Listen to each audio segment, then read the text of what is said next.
احباب ذی وقار، رمضان شریف کے روزے بھی کیا شانوں والے ہیں۔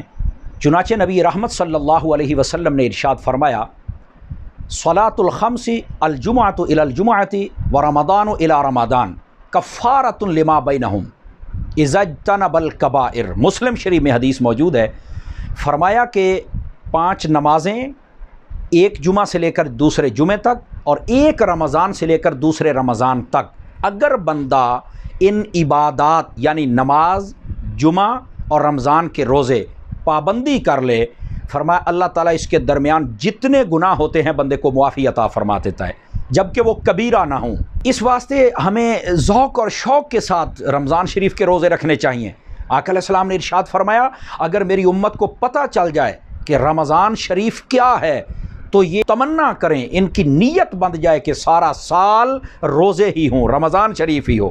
اتنی زیادہ فضیلت ہے۔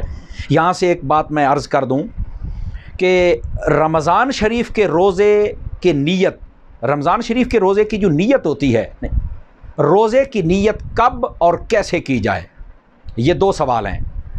نیت کا جو وقت فقہا نے لکھا ہے وہ غروب آفتاب سے لے کر دحوہ کبریٰ تک ہے۔ مطلب کوئی بندہ تراویح کی نماز پڑھ کے فارغ ہوا، سونے لگا تو اس نے نیت کر لی کہ میں نے صبح روزہ رکھنا، میری پکی نیت ہے، تو فقہا فرماتے ہیں کہ اس کی نیت ہو گئی۔ اگر اس کے بعد وہ کھا پی بھی لے تو اس کی نیت نہیں ٹوٹے گی۔ یہ ذہن میں نہیں سوال آنا چاہتے شاید اس کی نیت ٹوٹ جائے گی۔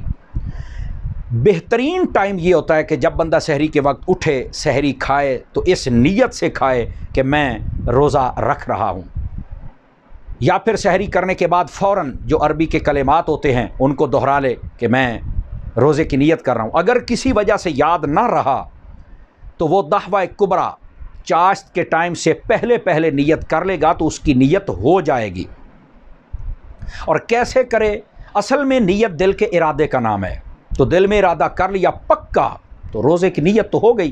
لیکن علماء فرماتے ہیں کہ زبان سے بھی کہہ لے۔ زبان سے کہنے کی 2 صورتیں ہیں، یا تو عربی کے وہ کلمات خاص یاد کر لیں، نویت ان اصوم ھذا الیوم کہ میں آج کے روزے کی نیت کرتا ہوں، وبصوم غد نویت من شہر رمضان یہ نیت کر لے۔ اگر یہ عربی نہیں آتی تو اپنے زبان سے کہہ لے کہ یا اللہ میں آج کے روزے کی نیت کرتا ہوں، تو نیت ہو گئی۔ اللہ تعالی ہم سب کو رمضان شریف کے روزے رکھنے کی توفیق عطا فرمائے۔